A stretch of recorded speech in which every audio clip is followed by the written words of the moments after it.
ओम नमः शिवाय। श्री शतरुद्र संहिता 41वां अध्याय। किरातेश्वर महादेव की कथा। नंदीश्वर बोले, हे महामुने, जब किरातेश्वर शिव जी को उनके दूत ने बताया कि अर्जुन किसी भी स्थिति में समर्पण नहीं करना चाहते और वे आपसे युद्ध करना चाहते हैं, तब शीघ्र ही किरातेश्वर शिव अपनी सेना के साथ युद्ध भूमि में पधारे। अर्जुन ने अपने आराध्य भगवान शिव के चरणों का स्मरण किया और अपना धनुष बाण लेकर उस विशाल सेना से लड़ने लगे। अर्जुन व भील सेना में बड़ा भयानक युद्ध हुआ। दोनों ओर से बाणों की वर्षा होने लगी।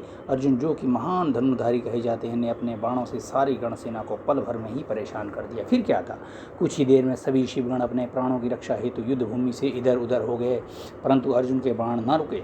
जब भीलराज किरात की सारी सेना भाग खड़ी हुई, तब अर्जुन ने किरात वेशधारी शिव से युद्ध करना आरंभ कर दिया। अर्जुन ने अपने तीव्र बाणों से महादेव जी पर हमला कर दिया, परंतु वे भक्त वत्सल शिव जी का कुछ ना बिगाड़ सके। उनका एक भी बाण शिव जी तक नहीं पहुंचता था। ये सब देखकर देवाधिदेव भगवान शिव हंस रहे थे। जब अर्जुन ने देखा कि वे किसी भी प्रकार से उस किरात को अपने वश में नहीं कर पा रहे हैं, तो उन्होंने भगवान शिव की स्तुति की। इसके प्रभाव से तुरंत ही त्रिलोकीनाथ भक्त वत्सल कल्याणकारी शिव जी ने अपने अद्भुत स्वरूप के साक्षात दर्शन अर्जुन को कराए। भगवान शिव का परम मनोहारी सुंदर स्वरूप देखकर अर्जुन धन्य हो गए और प्रसन्न होकर पल भर में उन्हें देखते ही रह गए। तब ये जानकर कि वह किरात कोई और नहीं अपितु स्वयं भगवान शिव जी ही थे, उन्हें अपने युद्ध करने और उनका अपमान करने के कारण बहुत लज्जा महसूस हुई। वे अपने आराध्य के चरणों में गिर पड़े। शिव जी ने उन्हें उठाया और बोले कि अर्जुन, दुखी मत हो। तब अर्जुन हाथ जोड़कर भक्त वत्सल भगवान शिव की स्तुति करने लगे और बोले, हे महादेव जी, आपने इस प्रकार मुझे रूप बदलकर युद्ध मुझसे क्यों किया? मैंने आपका भक्त होते हुए भी आपका अपमान किया। स्वामी, मुझे माफ़ कर दीजिए और मेरा कल्याण कीजिए। अर्जुन के वचनों से महेश्वर प्रसन्न हो गए और बोले, अर्जुन, दुखी मत हो। मेरे द्वारा प्रेरित होने पर ही तुमने युद्ध किया था, कि इसलिए ये तुम्हारा अपराध नहीं, धर्म था।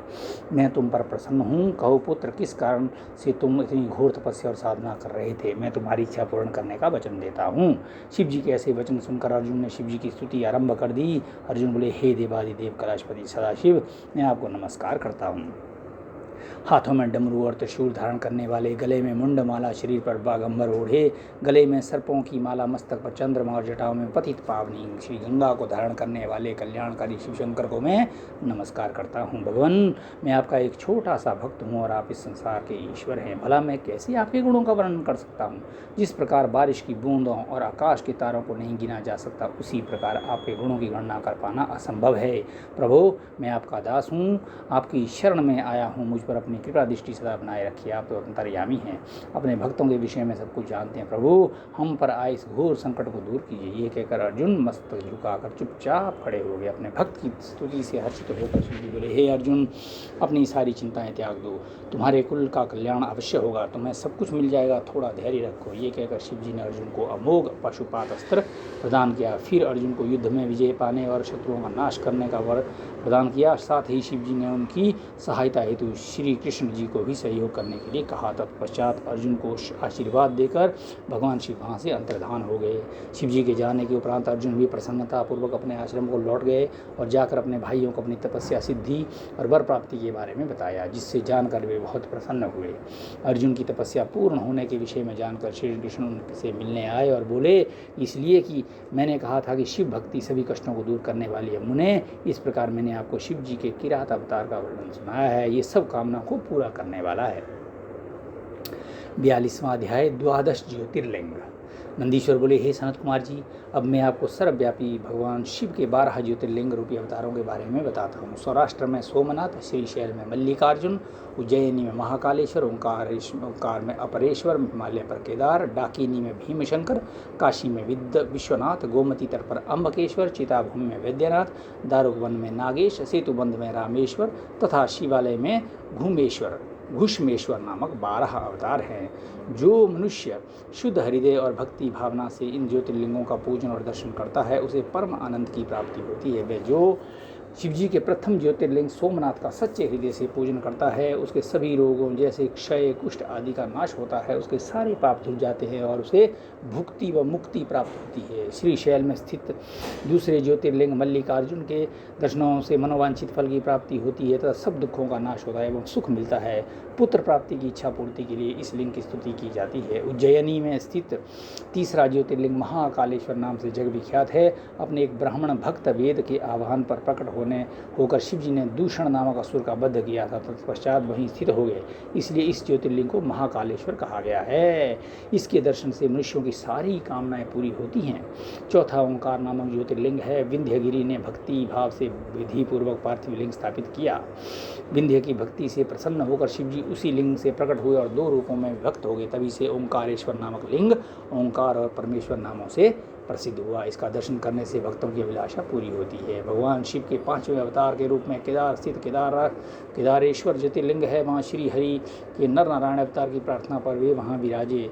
उनका ये अवतार समस्त अभिष्टों को प्रदान करने वाला है। शिव जी के 6ठे अवतार का नाम भीमनायक नाम के असुर को मारने के कारण भीमशंकर है। भीम को मारकर शिव जी ने कामरूप देश के राजा सुदक्षिण की रक्षा की थी और उन्हीं की प्रार्थना पर वे डाकिनी में स्थित हो गए।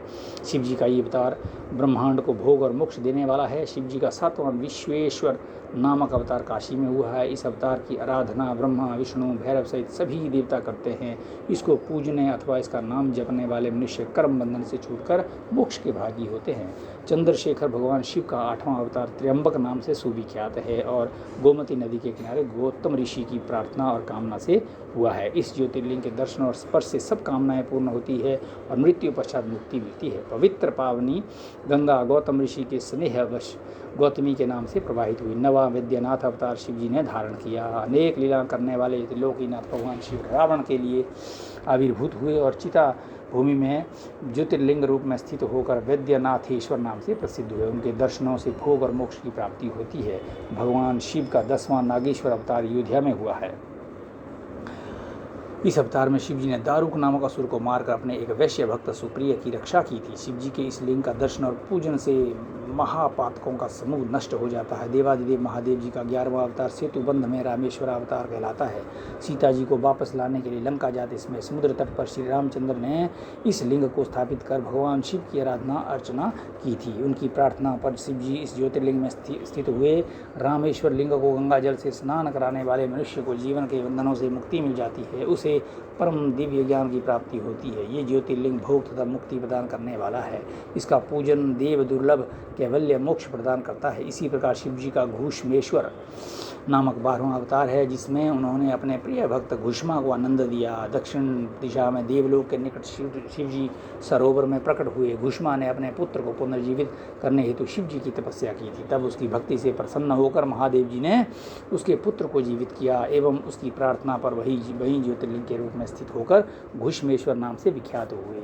इस शिवलिंग का भक्ति पूर्वक पूजन करने से मनुष्य इस लोक में सुखों को भोग कर अंत में मोक्ष प्राप्त करता है। हे महामुने, इस प्रकार मैंने त्रिलोकीनाथ देवादिदेव शिव जी के 12 दिव्य ज्योतिर्लिंगों का वर्णन आपसे किया है। शिव जी की दिव्य 12 अवतारों वाली ज्योतिर्लिंग कथा को जो मनुष्य शांत चित्त और सदाभाव से पढ़ता या सुनता है, उसके सब पाप मुक्त हो जाते हैं और वह पापों से मुक्त होकर भोग व मोक्ष की प्राप्ति उसे होती है। ये 100 अवतारों की शतरुद्र नामक संहिता सब कामनाओं को पूरा करने वाली है। इस कथा को मन लगाकर पढ़ने या सुनने से सभी लालसाएं और कामनाएं पूरी हो जाती है और संसारिक बंधनों से मुक्ति मिल जाती है। इति श्री शतरुद्र संहिता संपूर्ण। ओम नमः शिवाय।